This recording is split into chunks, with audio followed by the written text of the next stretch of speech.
The lodge door exploded inward at 2:22 in the morning. October wind screamed through the opening like a blade wrapped in ice, carrying with it a woman who collapsed onto the hardwood floor in a heap of wet white fabric and crimson spreading across ribs like a map of devastation. Aria Harper was 29 years old but looked decades older. Her nanny uniform, once pristine white, was now soaked through with blood so dark it looked black in the firelight. Her hair, blonde and shoulder-length, was plastered against her pale face with melted snow and sweat. Her lips had gone the color of bruises. Her fingers left red prints on the hardwood as she tried to crawl forward, gasping, each breath visible in the cold air that poured in behind her. Giovanni Castelliano and his men Marco and Enzo were mid-conversation by the stone fireplace when the door burst open. Their bourbon glasses froze mid-air. The ice in each glass cracked from the sudden shift in temperature. The metallic smell of blood cut through the pine smoke that had been curling lazily toward the ceiling just seconds before. Giovanni moved first. No hesitation. He dropped to his knees beside Aria, his black cashmere coat, worth more than everything she owned in her entire life, hitting the floor without concern. He was 6'2", broad-shouldered, muscular in the way of a man who had spent decades making violence an art form. Dark hair silvered at the temples. Eyes the color of a storm sky. A scar ran from his right eye to his cheekbone, thin and precise like a surgeon had drawn it with a blade. He was the kind of man who made other men smaller just by entering a room. "Who shot you?" His voice was deep and solid like an oath. His hands moved across her shoulders, careful, assessing. Aria's breath came in fractured pieces. Her eyes rolled toward his face. She tried to speak. Nothing came out but a wet gasp. She tried again. "Your mother," she whispered, barely audible, her voice trembling like a candle in the wind. "The hospital." I stopped him before her eyes began to roll back. Giovanni's hand came up to her face. "Stay with me. Stay with me. What is your name?" "Aria. Aria Harper." "He came for your mother." "Douglas Hale. He had a gun and he came for your mother and I was there and I couldn't let him." The moment she said that name, Douglas Hale, something shifted in the room. The temperature seemed to drop another 10 degrees. Marco and Enzo exchanged a single glance, the kind of look that passes between men who have survived violence together, who recognize a ghost when they hear its name spoken aloud. Douglas Hale. The trafficker. The predator who had hunted Castelliano's network for 7 years. The man whose organization had cost them blood and money and men. The man they had never caught. The man who moved like smoke through the underworld, always one step ahead, always leaving bodies in his wake. And this woman, this broken woman bleeding onto the hardwood floor, had stopped him. Giovanni's jaw tightened. His fingers found the bullet holes in her uniform. 3 of them. 3 bullets that had passed through flesh meant for someone else. He looked at Marco without turning his head. "Get the doctor. Now. And find out everything about Douglas Hale's movements in San Francisco in the last 48 hours. I want to know where he is, who he is with, and what he was doing at the hospital." Marco was moving before Giovanni finished speaking. Aria's eyes closed. Giovanni lifted her carefully, cradling her against his chest, and carried her toward the fireplace. She was light, fragile, her white uniform leaving a trail of blood drops behind them like breadcrumbs marking a path through the dark. Enzo moved forward with a blanket. Giovanni laid Aria on the leather sofa in front of the fire and covered her carefully, his movements precise and controlled, the way a man handles something precious and fragile. Her breathing was shallow. Her skin had gone the color of old bone.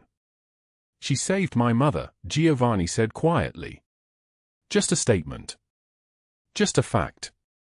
But something in his voice made Enzo step back, because in 15 years of working for Giovanni Castelliano, he had never heard him say anything like that. Never heard him acknowledge a debt like this. Men like Giovanni did not owe debts. Men like Giovanni collected them. But what he did not know was that this woman, this stranger bleeding in front of his fireplace, would change everything. That saving his mother would bind her to a man who never forgot a debt and never forgave a betrayal. That the next 72 hours would unravel the lies she had been living under, piece by piece, until there was nothing left but truth and blood and a choice that would cost her everything she thought she was. Before we continue, drop a like if this story hits you. Share it with someone who needs to hear it, and subscribe so you don't miss what's coming tomorrow. Every single one of you who subscribes, who likes, who comments, you are the reason these stories get told. Now let us rewind to 3 days earlier, to the moment Aria Harper's life began to fracture beyond repair. Let us go back to San Francisco, to the Blackwell mansion on Pacific Heights, where everything that led to this moment began. The alarm on Aria's phone went off at 5:47 in the morning. It always went off at 5:47. That had been her schedule for 8 years, and schedules had become the only thing in her life she could control. She opened her eyes in the darkness of the servants' quarter on the 3rd floor of the Blackwell mansion. The room was 12 feet by 14 feet. The bed was single. The window faced the brick wall of the building next door. The carpet was a thin beige that had been worn to grey in the traffic patterns from door to closet to sink. Aria sat up slowly. Her back ached. Her shoulders ached. Everything ached in the way that comes from 8 years of carrying other people's lives on your own strength. She was pale, with blonde hair that fell to her shoulders and grey eyes that had once been bright but had faded to the color of winter sky. She had been beautiful once. Now she was just tired. Now she was the kind of woman people looked through rather than at. She pulled on the white nanny uniform, the same one she wore every day, though she owned 2 identical copies so that one could be washed while the other was worn. The fabric was cheap cotton, thin from 100 washings. She buttoned it carefully, smoothed it down, and then reached under her pillow for the eviction notice. Red ink. 12 days. $35,000 to bring the account current or the bank would take the house. Her house. The house her mother had died in. The house Aria had been paying for since she was 21 years old, working 2 jobs, eating once a day, saving every dollar. The notice was dated 6 days ago. That meant 6 days left now. 6 days to find $35,000 or lose everything. She had exactly $78 in her wallet. $78 to her name. The house was not legally hers anymore.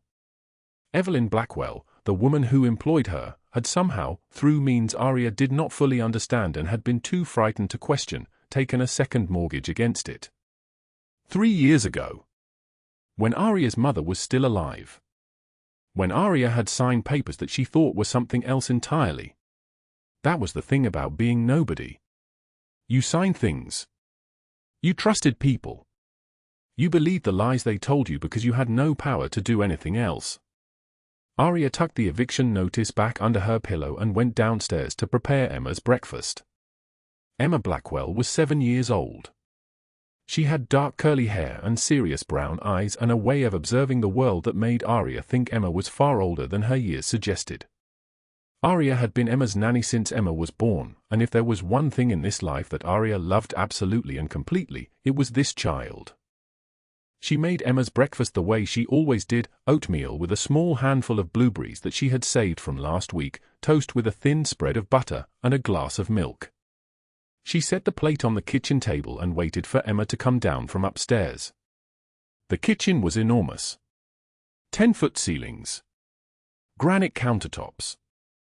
Stainless steel everything. Evelyn Blackwell had renovated it 5 years ago, importing marble from Italy and hiring a designer from Milan. The kitchen had cost more than Aria made in 10 years. Emma appeared in her school uniform, hair already brushed, backpack already packed. She was the kind of child who prepared herself, who asked for very little, who seemed to understand on some deep level that drawing attention brought consequences. "Good morning, Miss Aria," Emma said, the way she always did, formal and careful. "Good morning, sweetheart. How did you sleep?" "I had the dream again. The one where you leave." Aria's heart fractured. She set down the glass of milk with careful hands. "I am not going anywhere, Emma. I promise you." "Everyone else leaves," Emma said. She was looking at her oatmeal, not at Aria. Daddy leaves for his trips. Mommy goes to her clubs. The help leaves. But I do not want you to leave. Aria pulled up a chair and sat beside Emma. She took the child's small hand in her own. Emma's fingers were warm and trusting. I will not leave you. No matter what happens, I will not leave you. She meant it. She would rather die than leave this child. But even as she said it, her mind was calculating. 6 days. $35,000. A job that paid $1,500 a month. She had no education past high school. No skills except caring for children. No family. No one to ask for help. The eviction notice under her pillow felt like a ticking clock. The doorbell rang at 7:45. That was unusual. Deliveries came around 9. Visitors did not come at 7:45 in the morning. Emma's nanny, who was neither Emma's true nanny nor truly present in any meaningful way, came into the kitchen looking vaguely annoyed. Her name was Vivienne, though she went by Viv, and she was the actual in-house manager, though Evelyn had recently been making more and more decisions herself, which meant Viv was becoming less relevant by the day. There is a woman at the door, Viv said. She says she is from the hospital. She is asking about the senior Mrs. Castellano. Aria froze. She looked up from Emma's backpack, where she had been checking that the child had everything she needed for school. The hospital. St. Mary's, Viv said. Apparently the old woman had a fall. They need someone to come pick her up. Evelyn is still asleep. Should I wake her? Aria was already standing. No. I will go. Emma, finish your breakfast. Viv, can you make sure Emma gets to school on time? She did not wait for an answer. She was already moving toward the door, already heading toward her coat, already stepping toward something that would change everything. The woman at the door was a hospital administrator, maybe 45 years old, with kind eyes and exhaustion written across her face like a map of 1,000 difficult conversations. Are you family? The woman asked. Aria hesitated. She was not family. She was the help. But she was also the only person who would come, which meant she was the person who mattered. I am her emergency contact, Aria said. Can you tell me what happened? The administrator led her to the car. St. Mary's was 20 minutes away. The October morning was clear and cold. The city was beginning to wake up around them, traffic building, people moving from one place to another, everyone going somewhere, everyone having somewhere to be. Aria had nowhere to be except wherever this moment took her. She did not know, as she sat in the back of that administrator's car, that in a hospital room on the 5th floor, a man named Douglas Hale was standing over the bed of an elderly woman, a gun in his hand, and a piece of information in his pocket that would be worth a great deal of money to the right people. He did not know she was coming. No one knew she was coming. She did not know that her choice to go to that hospital, instead of letting this pass to someone else, would put her in the exact spot where 3 bullets were meant to find a different target entirely. She did not know that saving an old woman she had never met would bind her to a man with enough power to remake the world. All she knew was that Emma needed her, and the eviction notice was ticking, and somehow she had to find a way to stay. 72 hours before the shooting, the Blackwell mansion in Pacific Heights gleamed like a blade wrapped in silk. Marble floors reflected chandeliers that cost more than Aria Harper's entire yearly wage. Floor-to-ceiling windows looked out over San Francisco Bay, where the morning light turned the water the color of hammered silver. Inside those walls, Aria moved like a ghost, quiet, faithful, invisible. Her bedroom was not a bedroom. It was a converted closet on the 3rd floor, accessible only by a narrow service staircase that smelled like linseed oil and old wood. 6 feet wide. 8 feet long. A twin mattress on the floor because there was no room for a bed frame. A single window the size of a showbox, looking out onto the brick wall of the neighboring mansion. In the corner, a dresser with 3 drawers, 2 held her clothes, the 3rd held everything she owned that mattered. Inside the 3rd drawer, beneath a stack of faded sweaters, sat a hollowed-out copy of Jane Eyre. The pages had been carefully carved away, page by page, to create a hidden chamber. Inside that chamber lay $78 in cash. One $50 bill, 2 tens, for singles, and 8 pennies. $78. That was her freedom fund. That was the only money Evelyn Blackwell did not control, did not account for, did not ration back to her as debt repayment for the original loan that had bonded her 8 years ago. Aria woke at 5:30 in the morning, every morning, before anyone else in the mansion stirred. The house was cold at that hour, the kind of cold that lived in expensive rooms with high ceilings. She pulled on her uniform, a black dress with white apron, pressed and starched, the fabric worn soft from hundreds of washings, and made her way barefoot down the back staircase to avoid waking anyone. The kitchen was a cathedral of stainless steel and marble. Aria moved through it like a person moving through a place that was not hers, which it was not. She opened the refrigerator, which hummed with the gentle hum of a machine that had never had to work hard in its life, and gathered what she needed. Eggs from hens that cost $40 a dozen. Organic berries that had been flown in from Chile. Whole grain bread from a bakery that only opened for 3 hours a day. She made Emma's breakfast with the precision of someone who had made 5,000 breakfasts before. Scrambled eggs, soft and buttery. Toast cut into triangles, the way Emma preferred them. A small bowl of berries, 10 precise berries, because Emma would leave the rest and Aria could not afford waste. Orange juice in a crystal glass. A cloth napkin, pressed and folded. Everything placed on a plate that cost more than Aria spent on food in a week. Emma Blackwell came down at 6:45, already dressed for school, her uniform pristine, her dark hair braided by Aria the night before. The girl was 6 years old and already carried the weight of expectation in the set of her small shoulders. She climbed onto the stool at the kitchen counter and looked at her breakfast like it was a test she might fail. "Good morning, love," Aria said, and pressed a kiss to the top of Emma's head. "How did you sleep?" "Mommy says I was making noise," Emma said. "She said it was bad." The girl's eyes were the color of coffee with cream. They held a question that no 6-year-old should have to ask. "Your mother was mistaken," Aria said, and her voice was the voice of someone who had learned that every word mattered, that anger and disagreement were luxuries she could not afford. "You were sleeping beautifully. Eat your breakfast now. You need fuel for your brain." Emma ate slowly, chewing each bite thoroughly, the way Aria had taught her. Outside the kitchen window, the city was beginning to wake. The sound of delivery trucks echoed off the streets. A dog barked somewhere several blocks away. The fog was lifting from the bay like a creature returning to the sea. At 7:15, Evelyn Blackwell entered the kitchen like a queen arriving at a throne room. She was 52 years old but looked 40 because money bought that. Her hair was a shade of blonde that did not occur in nature, styled by a colorist who worked exclusively for 3 clients. She wore a dress made of silk that had been dyed to match her eyes.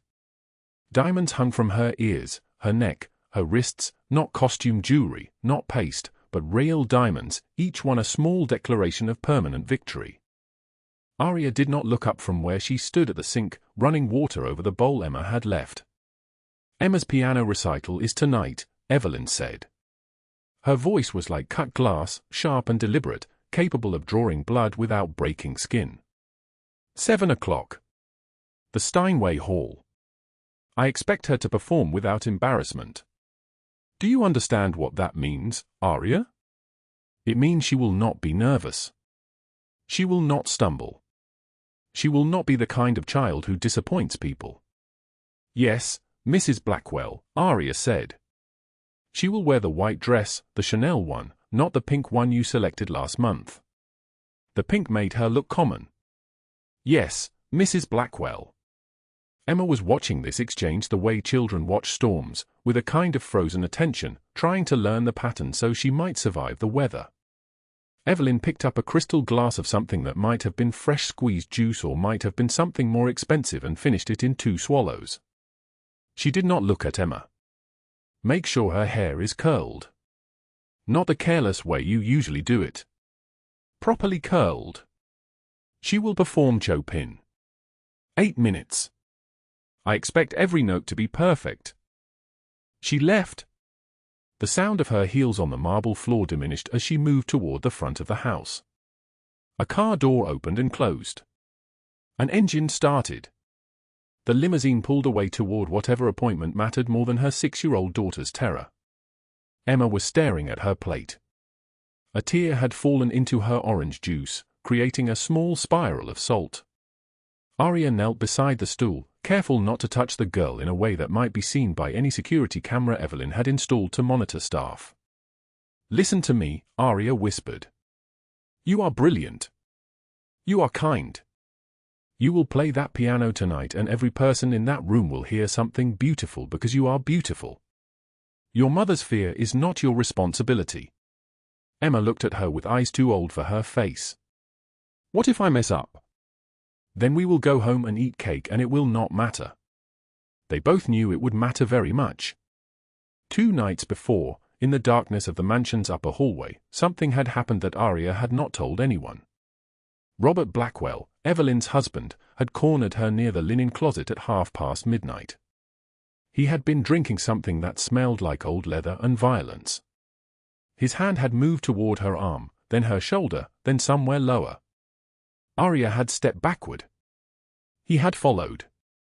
She had said no, quietly, the way she had learned to say it. He had laughed. The bruises on her ribs had formed in 3 neat lines, like fingers. She had worn a loose dress the next day. Then the day after. She had learned to breathe carefully, in small movements that did not stretch her skin too tight.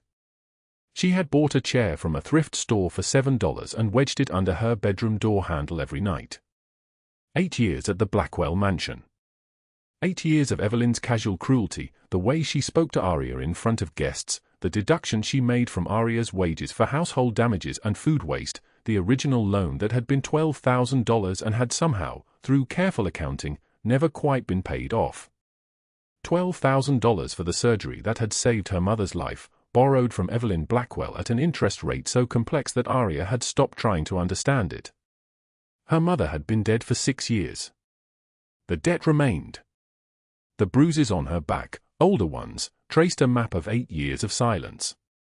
Some days she could not see them in the mirror. Other days they seemed to cover everything. At 2:47 in the afternoon, Emma's nose started bleeding during recess at Soren Academy. The blood came from nowhere, sudden and frightening, running down the girl's uniform and onto the white collar that Aria had starched that morning. The school nurse called Aria at the house. Aria was already putting on her coat. San Francisco General Hospital was 15 minutes away if the traffic was kind. It was not. The streets were thick with afternoon traffic, every light turning red at exactly the moment they arrived. Aria sat in the back of an Uber, her hands clenched, thinking about whether a nosebleed could be something serious, whether she should have known this was coming, whether Evelyn would somehow blame her for this too. At San Francisco General, the emergency waiting room was a purgatory of uncomfortable chairs and the sound of a television playing without anyone watching it. Emma sat beside Aria, holding a tissue to her nose, still wearing her school uniform with a small stain of blood that could not come out. That was when Aria saw the elderly woman stumble. She was late 70s, maybe 80, her hair silver and thick, her skin the color of someone who had spent a lifetime in California sunshine. She was trying to make her way toward a chair, but her legs had decided not to cooperate. She went down like something collapsing, like the world had suddenly gotten heavier and she could not carry it anymore. Aria caught her without thinking. The woman was not heavy, she was light, fragile, like a bird that had lost the capacity for flight. Aria guided her into a chair and knelt beside her, one hand on the woman's shoulder, another checking her pulse like she had learned from a video on the internet years ago. "Can you hear me?" Aria asked. "Can you tell me your name?" The woman opened her eyes. They were dark brown, almost black, set in a face that had been beautiful once and still carried the architecture of that beauty. "Rosa," she said. "My name is Rosa. I'm Aria. You're going to be fine. You just need to sit here for a moment and breathe." Rosa breathed. A nurse came over and helped, took Rosa's information, asked the questions that hospitals ask. Aria stayed. She didn't move. She sat beside this stranger and held the woman's small, papery hand for 20 minutes while Rosa waited for her test results to come back. When it was time for Aria to return to Emma, Rosa pulled her hand close and squeezed it with surprising strength. "You have a good heart, child," Rosa said. Her accent was Italian, her English careful and precise. "May God protect it. The world is hard on people with good hearts." Aria left the hospital at 3:54 in the afternoon. Emma's nosebleed had stopped. They took an Uber back to Pacific Heights. The fog was beginning to roll in from the ocean, covering the city in grey. Emma fell asleep against Aria's shoulder, her uniform still carrying the faint stain of blood. Aria did not know that Rosa Castellano was 78 years old, the mother of the most dangerous man in Northern California, in that hospital for chemotherapy treatments that were not working. She did not know that the woman she had comforted for 20 minutes had already called her son, already told him about the kind young woman who had held her hand, already set something in motion that could not be stopped. She did not know that kindness, sometimes, was the same as painting a target on your chest and waiting for someone to aim at it. What Aria knew, as she carried Emma up the marble staircase of the Blackwell mansion and laid her on the girl's bed, was that she had $78 and an eviction notice in her drawer with a deadline written in red ink. 12 days until the notice became an eviction. 12 days until she and Emma would have nowhere to go.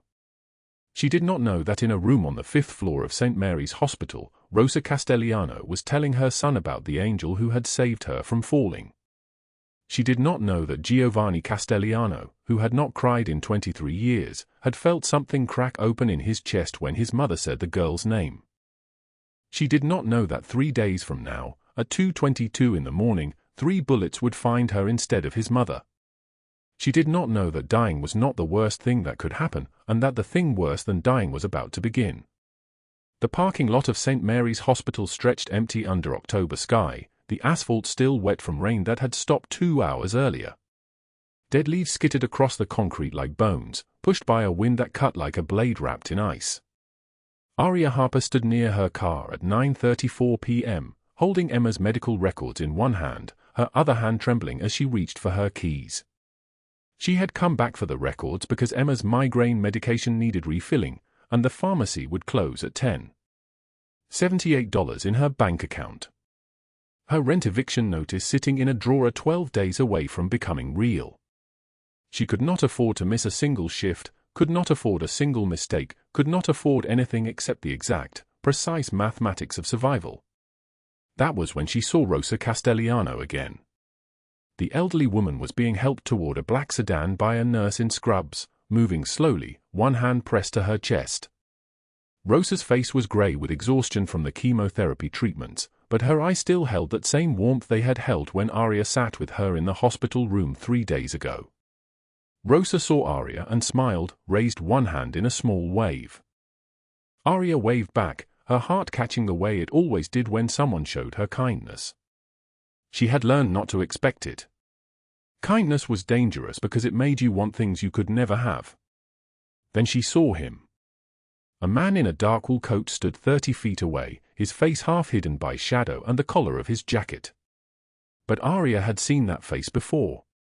In the Blackwell mansion, during one of Evelyn's dinner parties, where he had sat at the table wearing a smile that never reached his eyes. In the newspaper articles she had glimpsed on Evelyn's desk, photographs that made her skin crawl. Douglas Hale. Age 47. Predator. Trafficker. A man with a network that stretched across 3 states, collecting broken women and selling them like inventory. His hand was in his coat pocket. The shape of a gun was visible against the fabric. He was aiming toward Rosa's back as the elderly woman leaned into the sedan. Time did not slow down. The world did not become clear and cinematic. Instead, everything became sharp and terrible and immediate. Aria's body moved before her mind caught up. She ran. Her shoes slapped against wet asphalt, the sound cutting through the parking lot's quiet like a scream. Her lungs burned with cold air as she screamed, "Get down, get down." Rosa turned. The nurse turned. Aria's body was between the gun and Rosa's body when the first shot fired. The sound was enormous. Not like gunshots in movies. Like the world breaking. Like thunder trapped inside concrete. The bullet punched through Arya's left ribs, a burning that was not pain yet but the promise of pain, the way a match tastes before it burns. She stumbled forward. The second shot came. It tore through her right side, and now the pain arrived, white-hot, obliterating, a sensation that erased thought. She could not breathe. Could not think. Could only feel her body betraying her, could only fall, could only see the asphalt rushing up toward her face. The third shot grazed her collarbone, drawing a line of fire across her shoulder. Footsteps. Fast. Running. Douglas Hale's footsteps disappearing into the darkness between buildings. Rosa screaming, a high sound that seemed to come from very far away. The nurse screaming. The cold parking lot spinning. Arya's vision blurring, then sharpening, then blurring again. A security guard appeared, phone already raised. Dispatcher, we have a shooting. St. Mary's main parking lot. One victim, multiple gunshot wounds, she's losing blood fast. Arya tried to move. Tried to crawl toward where Rosa stood, trembling by the sedan. Needed to make sure the old woman was safe. Needed to know she had not failed. But her body would not obey. Instead, her mind did what it always did in moments of crisis. It calculated. It planned. It saw the trap. If she stayed here, if police arrived, if her name went into an official report, Evelyn Blackwell would use it. The debt. The $35,000 fabricated contract. The eviction notice with its red ink deadline. 1 week left until Evelyn could legally have her arrested for breach of contract, for theft, for whatever charges could be manufactured by a woman with resources and no conscience. 1 week. And if Arya's name appeared in a police report connected to Douglas Hale, connected to an attempted murder, Evelyn would file charges immediately.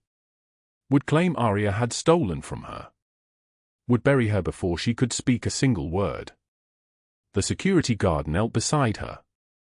Help's coming. Stay with me. What's your name? Arya did not answer. She gathered what remained of her consciousness, what remained of her will, and she moved. Her hand scraped against asphalt as she pushed herself up. The guard tried to hold her down. She pulled away. 30 feet. That was the distance to her car. 30 feet through pain that felt like her body was being torn apart from the inside. She made it. Her hand shaking so badly she could barely fit the key in the ignition, but she did. The engine turned over.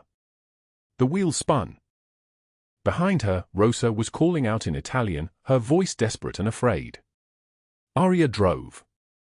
The GPS spoke in its calm electronic voice, suggesting Route 80, east toward the mountains. She followed it on autopilot, her hands locked on the steering wheel, her shirt soaked with blood that was no longer red but dark as rust. The city lights fell away. The roads became narrower. The sky opened up above her, vast and indifferent. By the time the snow began to fall, Arya could barely see through the windshield. Her vision was tunneling. Her breath came in shallow gasps. The pain had become background noise, a constant presence like her own heartbeat. Then the lodge appeared. Lights in the darkness. A structure carved from logs and stone, sitting alone on the mountainside like something from another world. There was a car in the driveway. Black. Expensive. The kind of car that belonged to people with power. Arya's foot slipped off the accelerator. The last conscious thought she had was that this lodge, this place, was the last place anyone would ever think to look for a desperate woman with $78 and a bleeding hole in her chest. Then the cold took her. And darkness. And nothing. When awareness returned, it came in fragments. Heat.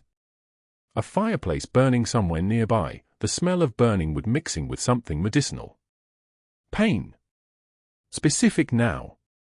Localized. Her ribs on fire, her side throbbing, her collarbone burning. Voices. Two men speaking in low Italian, words she could not understand but whose tone she recognized. Concern. Urgency.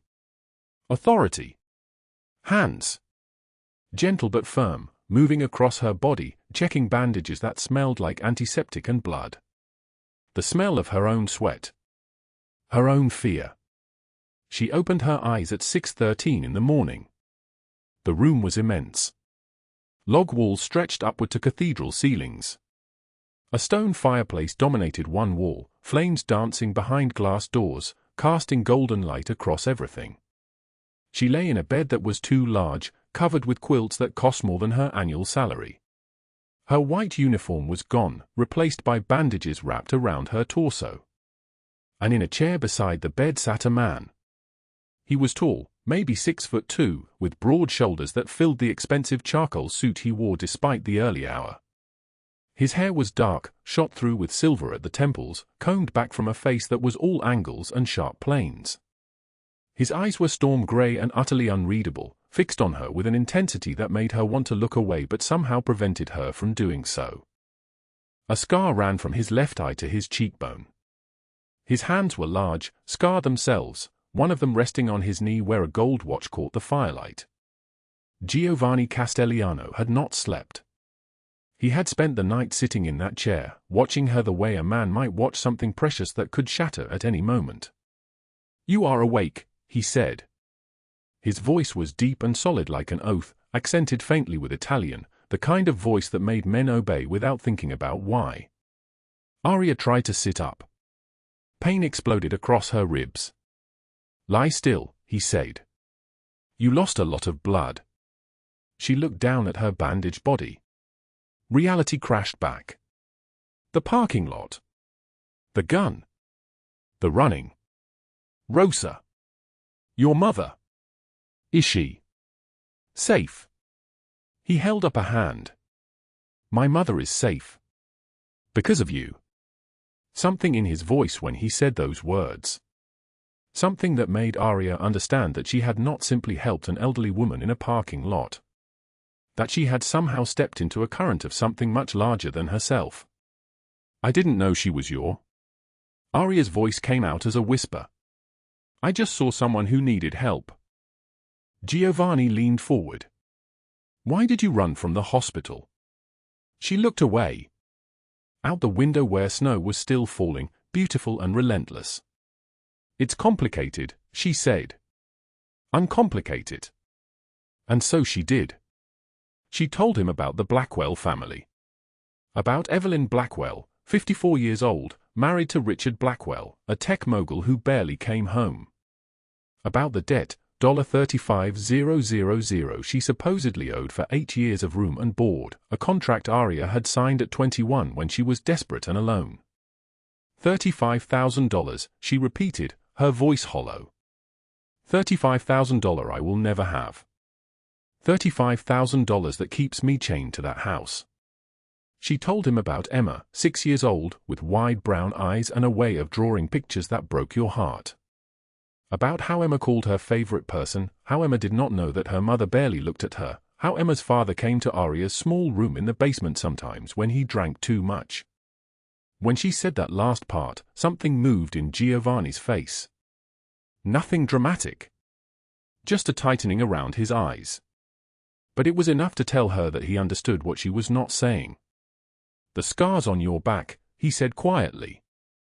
Aria closed her eyes. 8 years, she said. Hidden. Never told anyone. If I leave, Evelyn threatens to have me arrested for theft. For breach of contract. For anything she can fabricate. And now. She reached for her jacket on the chair beside the bed, found the eviction notice in the pocket. It was crumpled now, blood-stained, but the words were still clear. 12 days. Red ink. Her name. Her failure. Giovanni took it from her hands, read it once, and set it on the nightstand. "You are not going back," he said. She laughed, a sound like breaking glass. "You do not understand. Women like me do not get to choose. We survive until we cannot survive anymore. You chose to take 3 bullets for a stranger. That is different. Why? She had no answer. So she said the only thing she believed to be true. Because she mattered. I do not. Giovanni stood and walked to the window. The snow fell endlessly beyond the glass, covering everything in white, erasing the world. When he turned back to face her, something in his expression had changed. Something raw was visible now, something he usually kept buried behind control and power. My brother sold our family to our enemies 4 years ago, he said. Gave them everything. Names. Locations. Everything. I had to choose between mercy and survival. I chose survival. I killed him myself. He paused, let that sink in. I know what betrayal looks like. I know what it means to be trapped in darkness. And I know the difference between someone who matters and someone who does not matter. You matter, Arya. She stared at him. Why would you help me? I am nobody. Nobody does not take 3 bullets for my mother. Outside, the snow continued to fall, covering the mountains, covering the lodge, covering the world. Inside, by the fireplace's warmth, Arya Harper began to understand that sometimes, when everything is taken from you, help arrives in the most unexpected form. And sometimes, that help comes with a price you could never have imagined. The letter sat on the nightstand at 3:22 in the morning, blood-stained and final. Arya Harper's hands trembled as she folded the paper one last time, her ribs screaming with each movement. The bandages beneath her shirt were soaked through again. She had written that letter 12 times, each version a goodbye she could not quite speak aloud. Giovanni, I don't have the words to thank you for what you've done. You gave me 3 days of safety I never thought I'd know. But I can't stay. Douglas Hale and Evelyn Blackwell won't stop hunting me. If I'm there, I put you and your men at risk. I put Rosa at risk. I have $78 and a car with half a tank of gas. It's enough to disappear. Please don't look for me. Please protect Emma if you can. She deserves better than the monsters raising her. And please know that for 3 days, you made me feel like I mattered. I'll carry that with me wherever I go. I love you. I'm sorry. Arya. She dressed slowly, biting back screams of pain as each movement tugged at the wounds in her ribs. One step into the hallway. The lodge was silent except for the dying fire in the great room, its orange glow casting long shadows across hardwood floors. She had almost made it to the front door when his voice cut through the darkness like a blade wrapped in ice. Where exactly did you think you were going? Giovanni stood in the hallway behind her, the letter in his hand. His cashmere coat hung open over a charcoal suit that cost more than 2 years of her old waitressing salary. But it was his face that stopped her, not angry, not disappointed. Something worse. Something that looked like pain. I have to leave, she whispered. They'll come for you. They'll destroy everything because of me. Too late. He stepped closer, each movement deliberate, controlled. You think I'd let you walk out that door? You think I'd let them take you after what you did for my mother? You don't understand what they're capable of.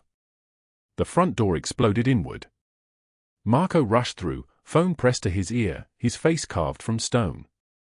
Boss. Hale's moving. 6 men in 2 vehicles. They're 15 minutes out, maybe less. Coming up the mountain road. Giovanni's entire demeanor shifted. The vulnerability vanished, replaced by something harder, colder, more dangerous. He turned to Enzo, who had materialized from the shadows. Get her to the safe room. Now. Arya grabbed his arm. No. No more people getting hurt because of me. Let me go. I'll lead them away from here, Giovanni cupped her face with both hands. His palms were warm against her skin, and his eyes held something that made her breath catch. You took 3 bullets meant for my mother. You think I'm letting you face them alone? Then, to his men, call in everyone. I want 12 men here in 10 minutes. Full tactical. Hale doesn't leave this mountain alive. The next 17 minutes were a symphony of chaos and precision. Giovanni's men arrived like ghosts materializing from the snow, 12 operators in black tactical gear, moving through the lodge with the fluidity of people trained to kill in darkness. Arya was taken downstairs to a reinforced safe room, a concrete chamber with monitors showing live feeds from every angle of the property. Through the speakers, she could hear everything. The crunch of tires on gravel. Engines cutting off. A car door opening, then another. Voices. Douglas Hale's voice, smooth as poisoned honey, cold as a February grave. "We know she's here, Castellano.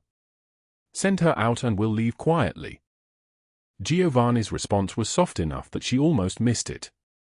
"You shot at my mother. Nothing about this will be quiet." Gunfire erupted. The sound was deafening even through the speakers, a staccato percussion of assault rifles, handguns, the sharp crack of disciplined return fire. Arya covered her ears but couldn't block it out. 7 minutes. That was how long it lasted. 7 minutes that felt like hours. Then silence. The kind of silence that comes after violence, when the world is holding its breath. Marco appeared at the safe room door. "It's done. Come." She climbed the stairs with her ribs on fire, each step a negotiation between her body's screams and her need to see what remained. The lodge's great room was transformed. Douglas Hale knelt in the center of the hardwood floor, hands zip-tied behind his back, his expensive suit torn and bloodied. His face was a map of bruises. Around him stood Giovanni's men, calm and professional, weapons at their sides. 6 of Hale's crew were similarly restrained, all of them staring at the floor like men who had just glimpsed hell. Hale saw Arya enter and sneered. "You stupid bitch. You think this is over? Evelyn will bury you. She has judges, lawyers, cops in her pocket." Giovanni moved with brutal efficiency. His hand connected with Hale's face, and the sound echoed through the room like a gunshot. Hale's head snapped sideways, blood spraying across the floor. "Shut your mouth," Giovanni said quietly. Then he turned to Marco. "Make the call." Arya watched as Marco dialed, spoke rapidly in Italian, listened, nodded once. Hung up. "The Moretti family will take him. They're sending transport within the hour. Payment for the arms deal last year." Hale's face went white. Not the pale of shock but the absolute bloodless terror of a man who suddenly understands that death would be a mercy compared to what's coming. He started pleading, his voice cracking like cheap plaster. "No. No, no, no. Not them. Prison, I'll take federal prison, witness protection, anything but." Giovanni crouched in front of him, and his voice when he spoke was worse than any scream. "You prey on desperate women. You traffic children. You shot at my mother. The Morettis have been looking for you for 2 years. You disappeared 3 of their nieces. They're very creative with revenge." 2 of Giovanni's men dragged Hale away. His screams echoed through the lodge until a vehicle door slammed and the sound cut off completely. He would never be seen again. But Arya's hands were still shaking. "Emma. Evelyn still has Emma." Giovanni's jaw tightened. "I know. That's next." 340 miles south, in San Francisco, the Blackwell Mansion solarium was flooded with morning light. Evelyn Blackwell sat at her marble table, cappuccino steaming beside her, reading the financial pages of the Wall Street Journal. She had no idea that her world was about to collapse. The FBI arrived at 6:19 a.m. 23 agents, federal warrants, forensic accountants trailing behind them like sharks drawn to blood in the water. They came through the front doors with the kind of authority that couldn't be argued with, negotiated with, or dismissed by a woman who believed her name was Armor. "Evelyn Blackwell, you are under arrest for conspiracy to commit human trafficking, money laundering, and conspiracy to obstruct justice," the lead agent said. She was a woman in her 40s, her eyes carrying the weight of cases solved and monsters caught.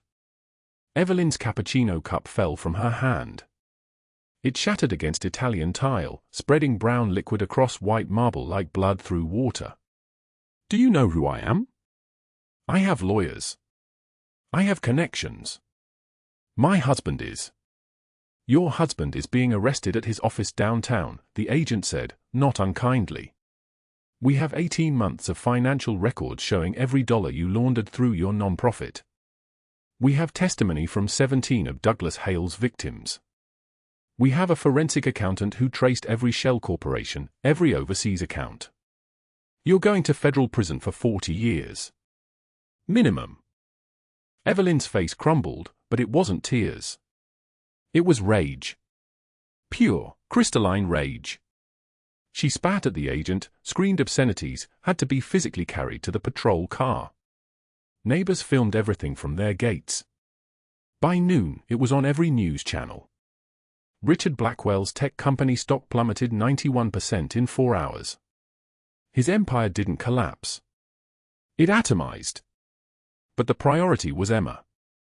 A child welfare caseworker arrived at the mansion at 8:15 a.m. to find a 6-year-old girl sitting on the front steps in December cold, still in her pajamas, clutching a stuffed rabbit named Mr. Buttons. Emma was crying because she couldn't understand where everyone had gone. Where Aria had gone.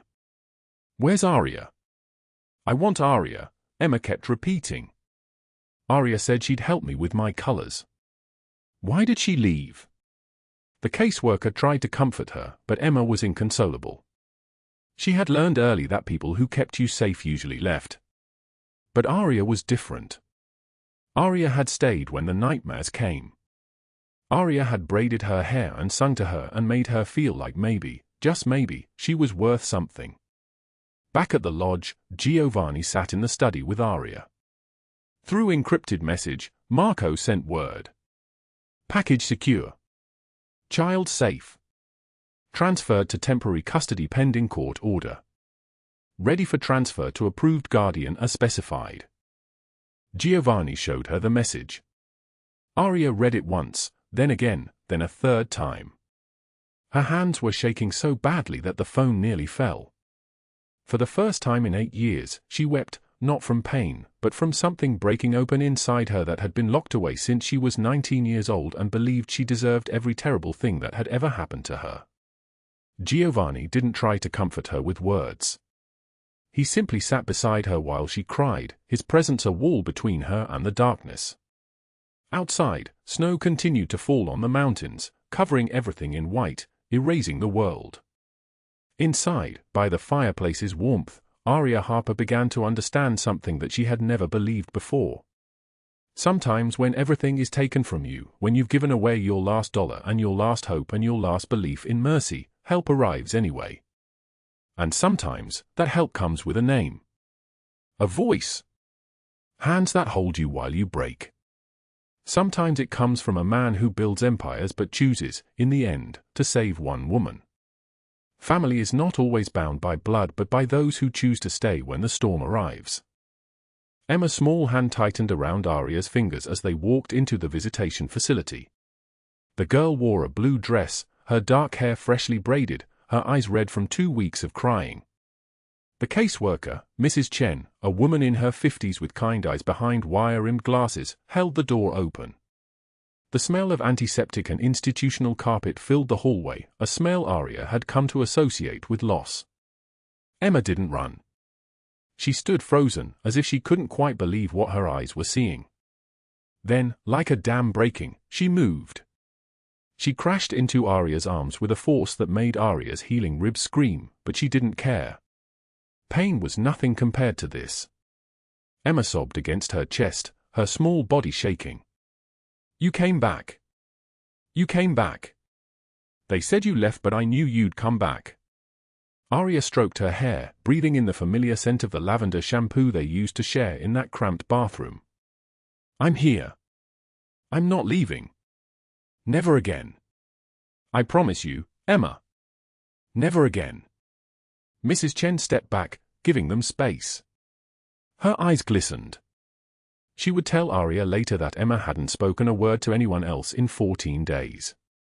Just sat in her temporary foster home, drawing pictures of a woman with yellow hair and waiting.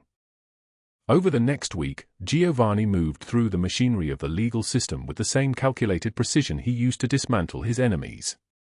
But this time, he used lawyers. Legitimate ones. He hired a family law specialist named Patricia Reeves, a woman whose hourly rate was obscene, whose success rate was near perfect, whose reputation was built on impossible wins. She reviewed Aria's case and said, "Emergency foster custody is possible. The child is clearly bonded to you. The previous guardians are facing federal charges. The court will likely grant it quickly." "How quickly?" Giovanni asked. 2 weeks, if we move aggressively." 2 weeks became 10 days. Patricia filed motions, submitted documentation, built a case so airtight that the state had no choice but to acknowledge what was obvious: Emma needed Aria, and Aria was exactly where she belonged. The day the papers came through, Aria held them in her shaking hands in Giovanni's study at the lodge. The word swam before her eyes. Temporary foster custody. Emergency placement. Her name. Emma's name. Connected now by law instead of just love, but connected nonetheless. "We need to find you a home," Giovanni said, watching her read the document over and over. "Somewhere in San Francisco with space for Emma. Somewhere safe." "I don't have," Aria started. "I know what you don't have. I'm telling you what you're getting. An apartment. 2 bedrooms, natural light, a kitchen where Emma can help you cook. First year paid. Consider it payment for saving my mother's life." Aria turned to him. "We're not even." "No," he agreed. "We're not. But this is what I can do today." The apartment was in North Beach, a neighborhood where the streets climbed steep and the morning fog rolled in like a ghost. Hardwood floors. A kitchen with windows facing the bay. Emma's bedroom had walls the color of seafoam, and Aria painted her name above the bed in careful letters. The girl stood in the doorway, tears streaming down her face, and whispered, "It's beautiful. It's the most beautiful thing I've ever seen." Rosa Castellano arrived 2 days later with 5 containers of fresh pasta, homemade sauce, and enough love to fill the empty corners. She sat at their kitchen table, their real table, not salvaged from dumpsters, and held Aria's hand. Her fingers were calloused from decades of cooking, her grip surprisingly strong. "I knew when I met you," she said in her accented English. "Knew you were special. My son sees it too. He does not look at people like that. Not in 15 years. Aria's face flushed red. She changed the subject to Emma, to school, to anything else.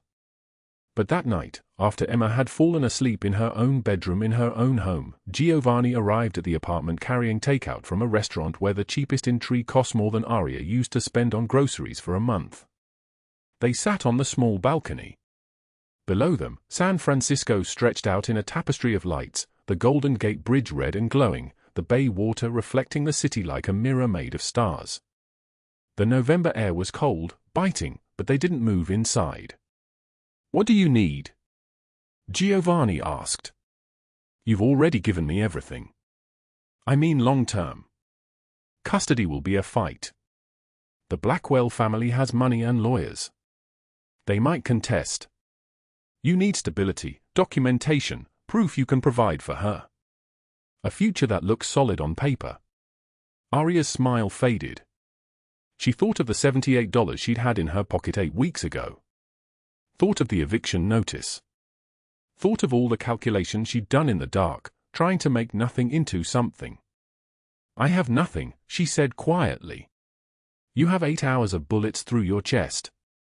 You have a child who would follow you into fire. You have my mother alive because you moved fast. These things matter more than money. But they matter to the courts. Then we give the courts what they need." He turned to face her. "I want you to stay. In San Francisco. Near me. Let me help you build a life where no one can ever hurt you again." Aria's breath caught. His eyes were storm gray in the dark, and they were looking at her like she was the most valuable thing he'd ever owned. Like he'd searched for her across oceans. Like he'd already decided. Why? She whispered. You know why. He stood to leave. He had meetings, always the machinery of empire spinning even in darkness, but Arya caught his hand. Pulled him back. Kissed him soft and tentative at first, then deeper, like she was trying to memorize the taste of him, like she couldn't quite believe he was real and solid and here.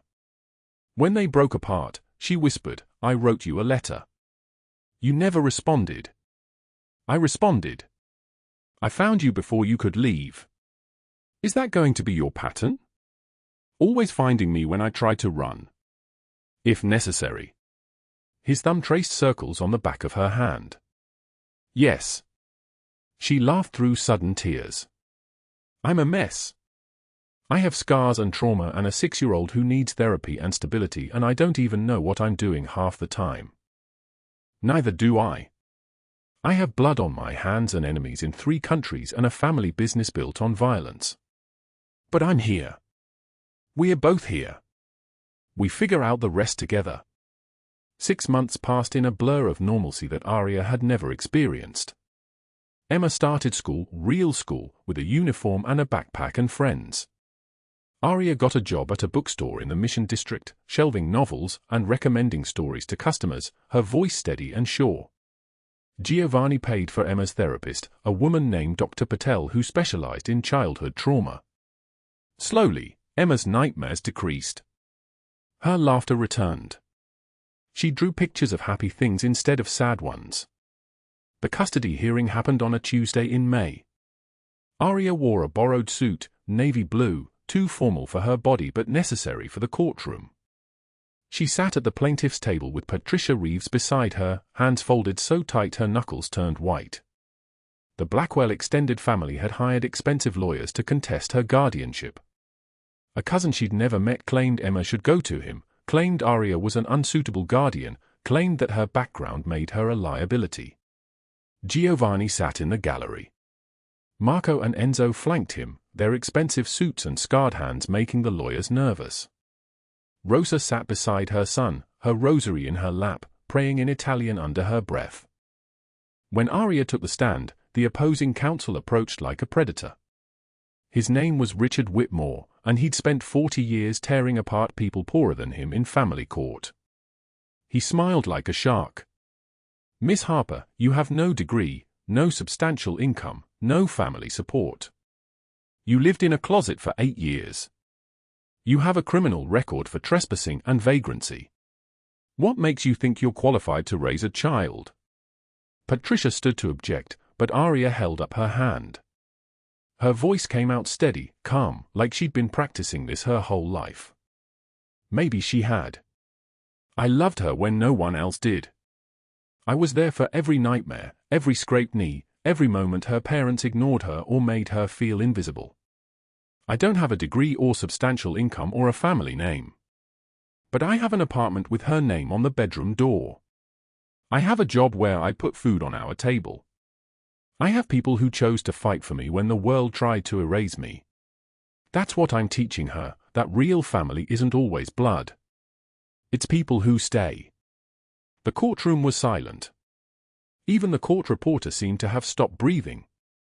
Judge Michelle Torres, a woman in her 60s who'd spent 2 decades on the bench hearing stories of broken families, gestured for Emma to approach. Emma, now 7, wearing that same blue dress she'd worn when she first saw Arya again, climbed into the witness chair. The judge smiled gently. Emma, where do you want to live? Emma didn't hesitate. She didn't look at the cousin or the lawyers or anyone else. She looked at Arya, and her voice rang clear as a bell through the courtroom. With Arya. She's my real family. The judge granted Arya full custody. It took 11 minutes to say the words and sign the papers. 11 minutes to change everything. Emma ran to Arya, and they held each other while the Blackwell lawyers shouted objections that the judge ignored. Outside the courthouse, reporters swarmed, cameras flashing like lightning. Arya shielded Emma, but Giovanni stepped forward. His voice carried the weight of authority, and journalists fell silent to hear it. This woman took 3 bullets meant for my mother. She saved a life without asking for anything. Today, The court recognized what we already knew. She's exactly where she belongs. The footage went viral. Aria Harper became a symbol, the invisible nanny who stood against monsters and won. News outlets ran the story. Social media erupted. But for Aria, the victory was simpler and smaller and infinitely more precious. That night, in their apartment with the seafoam walls and the windows facing the bay, she tucked Emma into bed. Emma whispered sleepily, "Are you going to marry Mr. Giovanni?" Aria laughed. "Why do you ask?" "Because he looks at you like the princes look at the princesses in my books. Life isn't a fairy tale, sweetheart. But you got your happy ending." Aria kissed her forehead, breathing in the scent of her shampoo. "We both did." Later, Giovanni arrived with food from their favorite restaurant. They ate on the balcony, Emma asleep inside, the bay water reflecting the city lights. He took Aria's hand. His palm was warm, calloused from years of carrying the weight of empire. "I have something for you," he said. He pulled out a small box. Inside was a key. "It's to my house." Not an obligation. Just an option. "Whenever you're ready." Aria looked at the key, then at him. "I don't know how to do this. The normal relationship thing. I've never had anything that wasn't taken away." "Neither have I. Not like this. We'll figure it out together." She took the key. Didn't use it that night, or the next week. But a month later, when Emma asked if they could have dinner at Mr. Giovanni's house, Aria said yes. And slowly, carefully, they built something new. Something that belonged to no one but them. Family is not always bound by blood but by those who choose to stay when the storm arrives. Aria Harper learned this truth written on her own body, in the scars she carried, in the daughter she now held. She took 3 bullets meant for a stranger and found a home in the last place she expected. If this story moved you, hit that subscribe button. Share it with someone who needs to hear it. Because sometimes, the bravest thing you can do is let someone fight for you when you've spent your whole life fighting alone. Drop a comment telling us what you thought. We read every single one. Tomorrow, we have another story that will wreck you in the best way. Don't miss it. Thank you for staying with us until the very end. Goodbye, and we will see you again in the next video.